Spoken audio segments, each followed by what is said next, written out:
My work is about electronic waste, or what I like to call electronic discards. Also, what I get to is all of the pollution and waste that arises from the mining, the manufacturing, the use, and the discard of electronics. So throughout the entire life cycle.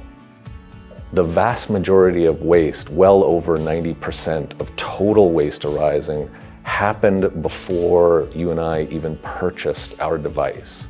We already regulate multi-billion-dollar industries for this kind of safety, where those industries, like food and pharmaceuticals, have to show in advance, before they put products on the market, that they are safe within certain margins.